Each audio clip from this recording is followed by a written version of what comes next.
सम्राट ने मुझे राजकुमारों के साथ ग्रैबिंग सेरेमनी में शामिल होने को कहा। बाकी सारे राजकुमार या तो सैन्य टोकन उठा रहे थे या खजाने की चाबियां, लेकिन मैं सीधा पुराने कबाड़ जैसे पड़े कागजों के ढेर की तरफ बढ़ गया। मेरे पिता सम्राट के पीछे खड़े कान से कान तक मुस्कुरा रहे थे, क्योंकि वो कागजों का ढेर असल में 108 विवाह समझौते थे। मतलब 108 शक्तिशाली कुलीन परिवार मेरे पीछे खड़े होने वाले थे। 18 साल बीत गए और आखिरकार मेरी शादी का समय करीब आ गया।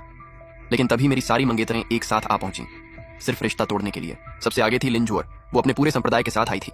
हर कोई इंतजार कर रहा था कि मैं वही क्लासिक डायलॉग बोलूं, मुझे कम मत समझना अभी। लेकिन मैंने बस शांत स्वर में कहा, ठीक है, मुझे मंजूर है। मेरे परिवार के शिष्य मुझे ऐसे देखने लगे जैसे मैं पूरी तरह निकम्मा हूं। उधर लिंजुअर और उसका पूरा दल जम सा गया। वो लोग यहाँ रिश्ता तोड़ने आए थे, लेकिन उन्हें मेरी तरफ से जरा भी विरोध नहीं मिला। अब वो मेरे परिवार पर हमला करने का बहाना कैसे ढूंढते। ट्रांसमाइग्रेट होने के बाद मुझे समझ आ गया था कि भले ही मैं एक बड़े कुल का उत्तराधिकारी हूं, लेकिन मेरी कल्टीवेशन सिर्फ दूसरे स्तर की थी, बिल्कुल छोटा मोटा खिलाड़ी। वहीं लिंजुअर पहले से ही कम से कम चौथे स्तर की सेंट मेडन थी। ऐसी मंगेतर के सामने मुझे शांत रहना ही बेहतर लगा।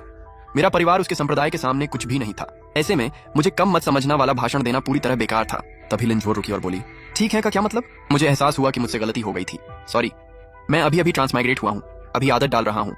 मेरा मतलब है मुझे मंजूर है। मैंने बात टाल दी और हाथ हिलाकर बोला, मिस लिन, अब जब सब हो गया है आप जा सकती हैं, मैं आपको रोकूंगा नहीं। मेरा इतना शांत रवैया देखकर लिंजुअर उलझ गई। उसने पूछा, तुम ये भी नहीं पूछोगे कि मैं रिश्ता क्यों तोड़ रही हूँ?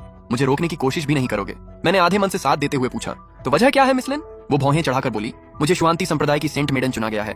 अब से मैं सिर्फ दांव के मार्ग पर चलूंगी। मुझे सारे सांसारिक रिश्ते तोड़ने होंगे। मैंने सिर हिलाया। तोड़ना जरूरी है क्या? हाँ, उसने ठंडे स्वर में कहा। मैंने फिर हाथ हिलाया। अच्छा, तो बात खत्म हुई, सब लोग अब जा सकते हैं। तभी लिंजुअर को समझ आया कि मेरा दूसरा सवाल बस औपचारिकता थी।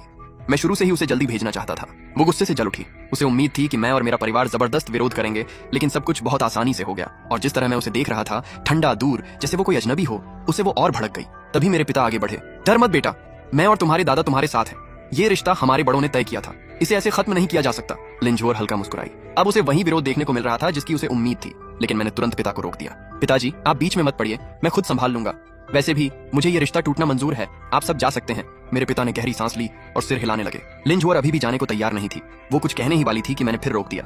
मिस लिन, कृपया आप जाइए। लिंजुअर ने दांत भींचे और मेरी तरफ उंगली उठाई। आज तुमने खुद इस रिश्ते को खत्म करने की हामी भरी है, बाद में पछताना मत। मैंने आलस से जम्हाई ली। मैंने कभी खुद को आपके लायक समझा ही नहीं मिस लिन, फिर पछताने की क्या बात? मुझे लगा ये एक बिल्कुल सामान्य बात थी, लेकिन लिंजुअर के लिए वो सीधे दिल में चुभने वाले खंजर जैसा था। वो ठंडी आवाज में बोली, अच्छा तो तुम्हें हिम्मत भी है? ठीक है, मैं ये रिश्ता नहीं तोड़ रही। सब लोग स्तब्ध रह गए। अभी तो वो रिश्ता तोड़ने आई थी, फिर अचानक सब उल्टा कैसे हो गया? तभी लिंजुअर के पीछे खड़ा एक युवा कुलीन धीरे धीरे ताली बजाते हुए आगे आया। कमाल है यंग मास्टर, क्या शानदार प्ले हार्ड टू गेट चाल चली है तुमने।